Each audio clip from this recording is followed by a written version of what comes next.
So, in Exodus chapter 12 is the account of the very first Passover ceremony that the Jews would celebrate as God was preparing for his final display of his power over the oppressors of Israel in Egypt. He told them to get together for a meal, family with family, to consecrate that, and that they were going to have that as an annual feast to commemorate how he was going to rescue them, right?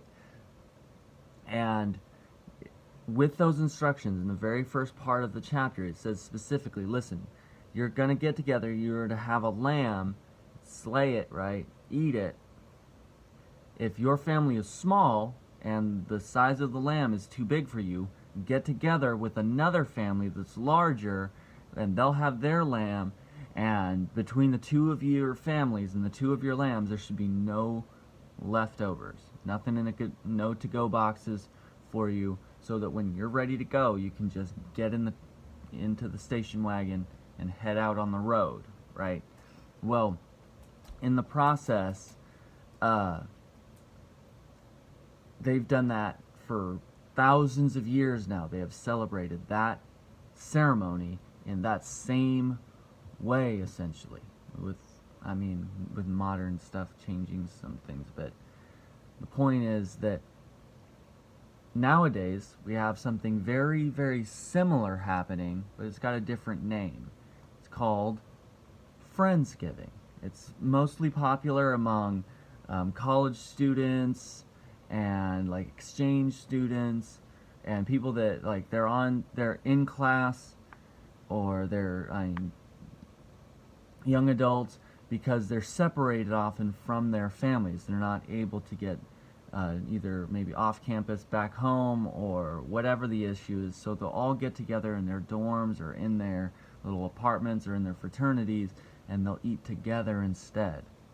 And so you have an instance of this very same thing being practiced, of people getting together that are insulated, isolated from the people that normally would take them in, sharing their resources and sharing their material goods, so that they all can eat and be well and enjoy each other's company.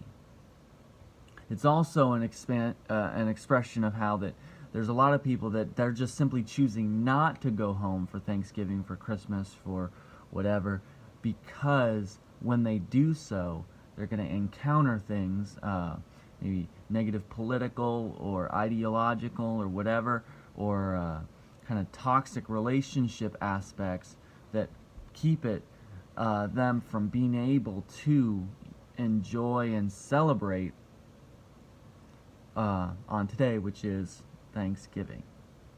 So, why am I bringing any of this up? It is an example of secular society reflecting the goodness of the kind of imago Dei, that image of God that's been placed into them. They're reflecting that to one another, whether they know it or not. Because whether or not, like when a holiday comes up, you could be the most insulated, isolated person, does not matter. When a holiday comes up, you want to be around the people that you care about and care about you. You want to spend time with them.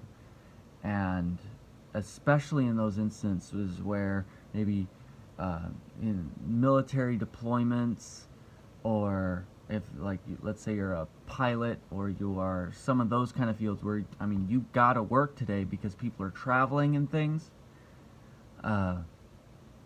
it puts a strain on, like an emotional, a psychological strain on you to be away from the people that care about you.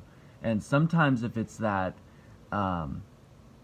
being exiled from, somebody told you don't come back until something happens, or maybe you've gone into rehab this year, or you've done something like that, or you're in prison where it's maybe not that you're being held against your will, it makes, or that person is being held back from you against their will, it makes it even more difficult to kind of go through this. It can definitely stoke the fires of depression or anxiety, feelings of loneliness, of self-loathing.